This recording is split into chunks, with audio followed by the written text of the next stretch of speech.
Welcome friends.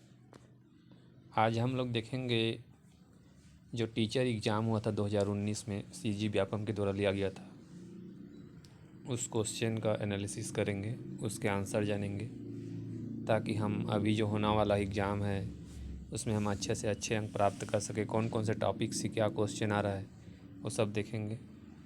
जैसे कि यहाँ पे आप देख सकते हैं क्वेश्चन पेपर है 2019 का।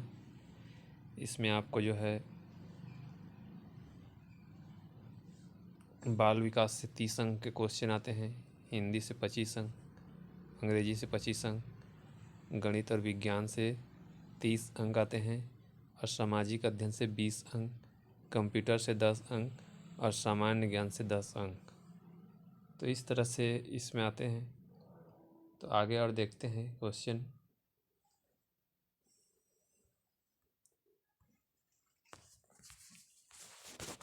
जैसे कि यहाँ पे फर्स्ट हम लोग देखेंगे pedagogy, child development and pedagogy से किस तरह से क्वेश्चन आते हैं। बाल विकास एवं शिक्षा शास्त्र, जिसमें पहला क्वेश्चन है, वातावरण वह बाहरी शक्ति है जो हमें प्रभावित करती है, यह किसने कहा था? तो इसका सही उत्तर है रास ने कहा था कि वातावरण वह बाहरी शक्ति है जो हमें प्रभावित करती है। अगला क्वेश्चन है, छोटा शिशु खिलौनों तथा अन्य वस्तु से फेंक कर उसके भागों को अलग अलग करके किस भाव को दर्शाता है? मतलब छोटा बच्चा है, वो किसी भी खिलौना को तोड़ देता है या फिर उसको फेंक देता है, वह जो है विद्यार्थी की जो जिज्ञासा प्रवृत्ति है उसको बताता है, विद्यार्थी की जिज्ञासा प्रवृत्ति को बताता है।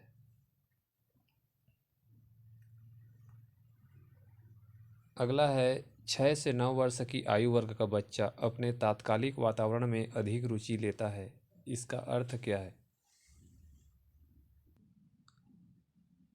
तो इसका सही आंसर है व्यक्तिगत स्वच्छता और स्वास्थ्य पर पाठ अधिक सार्थक होंगे। इसका आंसर लिया गया था 6 से 9 वर्ष की आयु वर्ग का बच्चा तात्कालिक वातावरण में अधिक रुचि लेता है, मतलब व्यक्तिगत स्वच्छता और स्वास्थ्य पर पाठ अधिक सार्थक होंगे, ये आंसर है।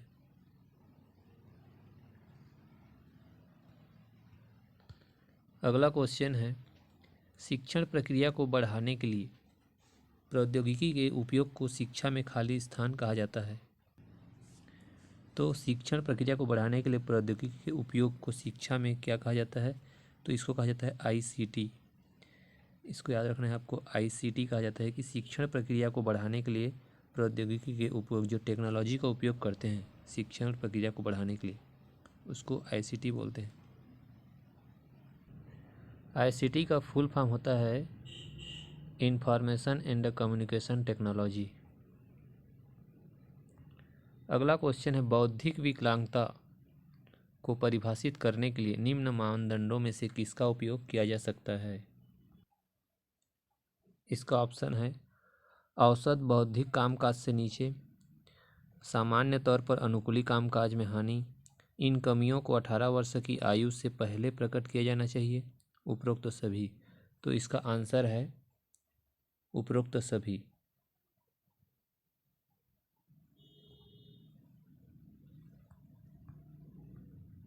अगला क्वेश्चन है, विकासात्मक विकार का एक उदाहरण है।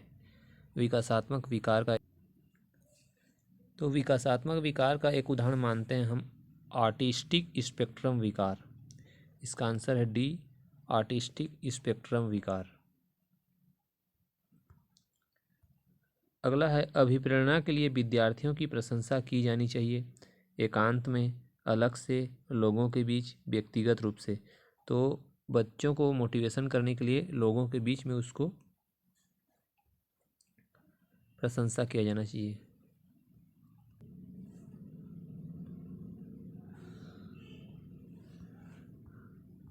अगला क्वेश्चन है, लोगोस का अर्थ ज्ञान है, तो साइकी का अर्थ क्या है? साइकी का अर्थ होता है अंतः मन। ये आपको याद रखना है, इसको सौल बोलेंगे। देख सकते हैं इधर सौल है। तो अगला क्वेश्चन है, हम देखते हैं, शिक्षा में प्रजातांत्रिक दृष्टिकोण का अर्थ है।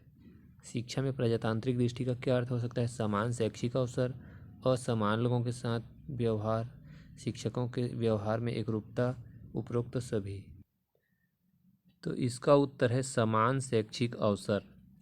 शिक्षा में प्रजातांत्रिक दृष्टिकोण का अर्थ है समान शैक्षिक अवसर। अगला क्वेश्चन है, डींग हाँकना है। आक्रमण, क्षतिपूर्ति, विकल्प देना, युक्ति संगत बनाना। तो इसका सही उत्तर है विकल्प देना। डींग हाँकना का अर्थ है विकल्प देना। क्वेश्चन नंबर 11 है, व्यवहार के विकास के संबंध में क्या सही नहीं है? यहाँ ध्यान देना है, सही नहीं है।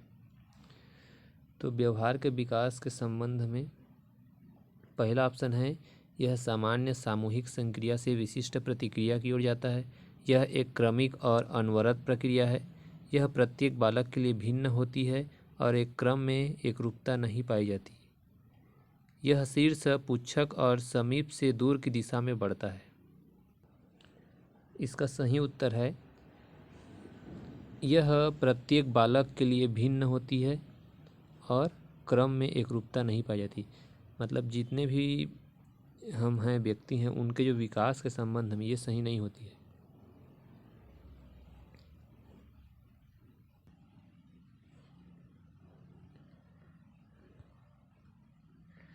क्वेश्चन नंबर 12 है, मुख्य धारा का अर्थ है।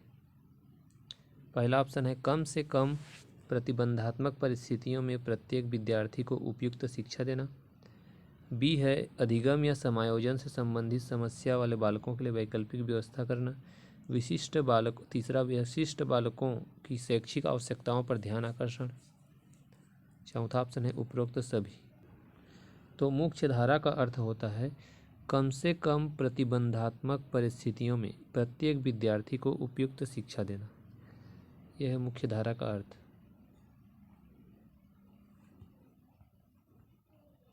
अगला है, छात्र केंद्रित शिक्षा के मुख्य सिद्धांत हैं। करके सीखना, जी कर सीखना, दोनों, इनमें से कोई नहीं। तो इसका सही उत्तर है दोनों, करके सीखना और जी कर सीखना।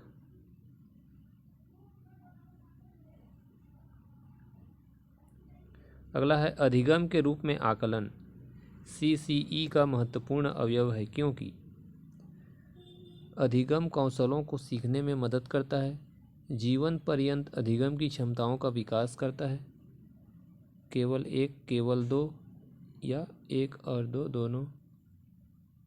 और चौथा ऑप्शन दिया है, न तो एक न ही दो।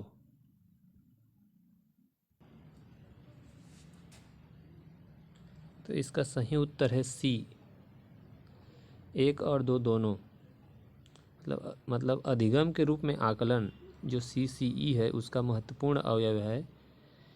क्यों अवयव है? क्योंकि अधिगम कौशलों को सीखने में मदद करता है ये, और जीवन पर्यंत अधिगम की क्षमताओं का विकास करता है।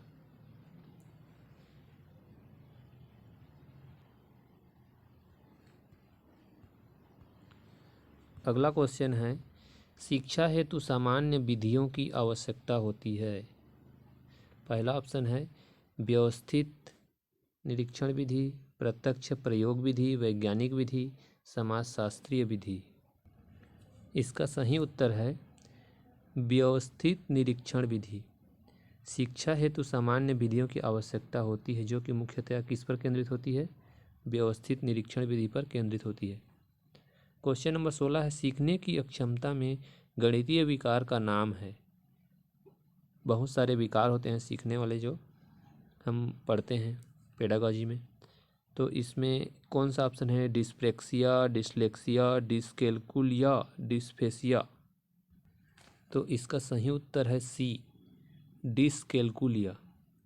सीखने की अक्षमता में जो गणितीय विकार होता है, गिनने से संबंधित होता है, वो होता है डिसकैल्कुलिया।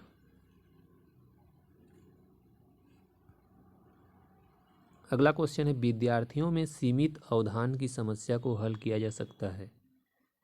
अधिक पठन अभ्यास द्वारा, छोटे शब्द विस्तार के साथ छोटे पाठ द्वारा, शिक्षण सहायक सामग्री के अधिक उपयोग द्वारा, पाठ्यपुस्तक को अधिक रंगीन बनाकर।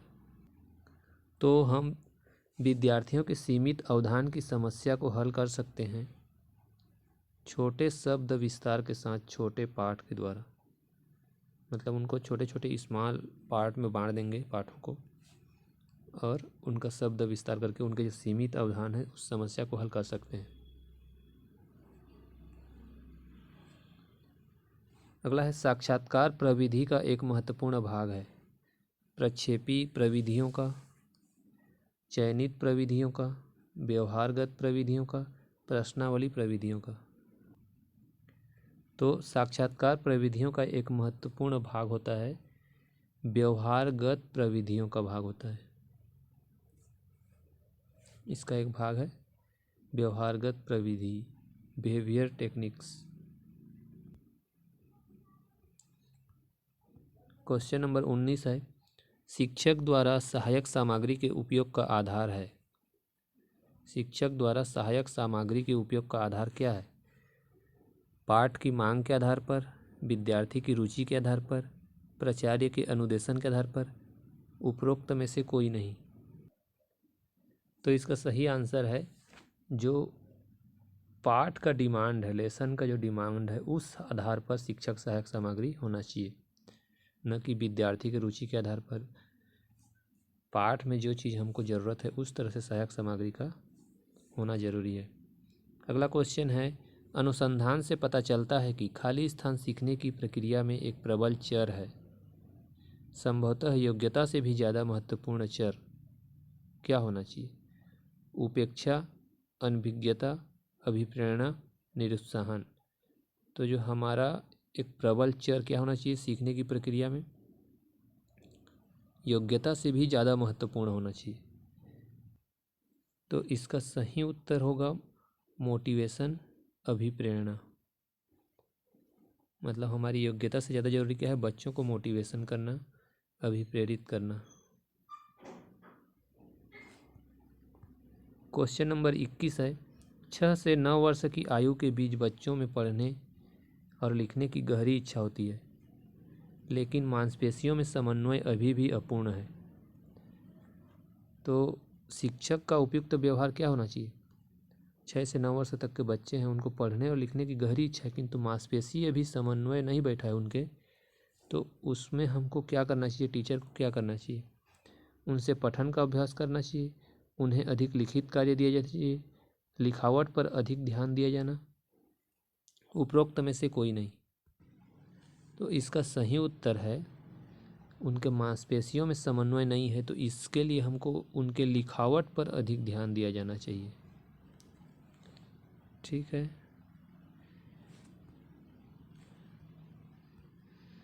क्वेश्चन नंबर 22 है अधिगम को पुरस्कृत करने के स्थान पर आत्म पारितोषिक होना चाहिए। यह विचार किसने दिया? अधिगम को पुरस्कृत करने के स्थान पर आत्म पारितोषिक होना चाहिए। Skinner, Bruner, Pavlov, Thorndike. तो इसका सही उत्तर है ब्रूनर। ब्रूनर ने क्या किया था? अधिगम को पुरस्कृत करने के स्थान पर आत्म पारितोषिक होना चाहिए, ये विचार दिया था। क्वेश्चन नंबर 23 है दंड से बचने के लिए एक किशोर सतर्क होता है अपने व्यवहार में, फटकार से, सामाजिकरण में, अपनी मांगों में। तो इसका सही उत्तर है दंड से बचने के लिए किशोर सतर्क रहता है अपने व्यवहार में। अगला क्वेश्चन है विशिष्ट बालक की सर्वाधिक उपयुक्त परिभाषा क्या है? वह बौद्धिक रूप से अति श्रेष्ठ है, वह भावनात्मक रूप से अविकसित है, वह सामाजिक रूप से औरों से भिन्न है, वह जो सामान्य बालकों की तुलना में मानसिक, शारीरिक और सामाजिक गुणों में विचलन प्रदर्शित करता है। तो इसका सही उत्तर है डी। विशिष्ट बालक का सर्वाधिक उपयुक्त परिभाषा क्या होगा? वह जो सामान्य बालकों की तुलना में मानसिक, शारीरिक और सामाजिक गुणों में विचलन प्रदर्शित करता है।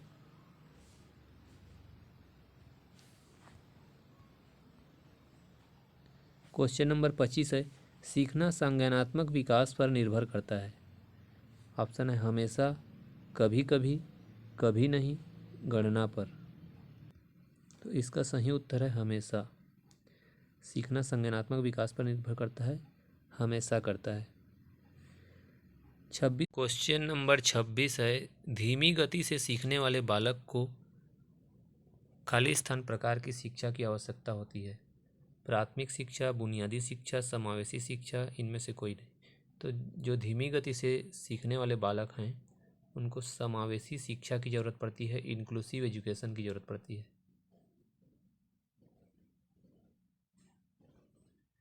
क्वेश्चन नंबर 27 है, शिक्षण शास्त्र का अध्ययन है शिक्षा, छात्रों का मार्गदर्शन करना, अधिगम प्रक्रिया, शिक्षण विधियाँ। तो इसका सही उत्तर है शिक्षण शास्त्र का अध्ययन शिक्षण विधियाँ है, टीचिंग मेथड्स है। क्वेश्चन नंबर 28, निम्न में से कौन सा एक विशिष्ट अधिगम अक्षमता का उदाहरण है? अधिगम अक्षमता, मानसिक मंदता, डिसलेक्सिया, ADHD, ऑटिस्टिक स्पेक्ट्रम विकार। इसका सही उत्तर है ऑप्शन नंबर बी, डिसलेक्सिया। विशिष्ट अधिगम अक्षमता का एक उदाहरण है डिसलेक्सिया। क्वेश्चन नंबर 29 है, बच्चों का स्वभाव इस प्रकार होता है। पहला है नकल करना, रचनात्मकता, काल्पनिक, विनाशक। तो इसका सही उत्तर है बच्चों का स्वभाव होता है नकल करना। बच्चे जो है इमिटेटिव होते हैं। अगला क्वेश्चन है, अनुसंधान से पता चलता है कि हमारी पढ़ाई का खाली स्थान दृश्य और श्रवण अंगों के माध्यम से ग्रहण किया जाता है। 60%, 85%, 50%, 95%। तो इसका सही उत्तर है 85%। 85% से हम अपनी पढ़ाई का जो दृश्य और श्रवण अंग है उसके माध्यम से ग्रहण करते हैं। तो ये आज ख़त्म हो गया आज का बाल विकास। 30 क्वेश्चन आता है इसमें से। तो हम इसमें से हमको पता चलता है कि कहाँ कहाँ से क्वेश्चन जो है कैसे पूछ रहा है, उस टॉपिक को हम अच्छे से तैयारी कर सकते हैं। तो आई होप आपको ये वीडियो अच्छा लगा होगा। धन्यवाद।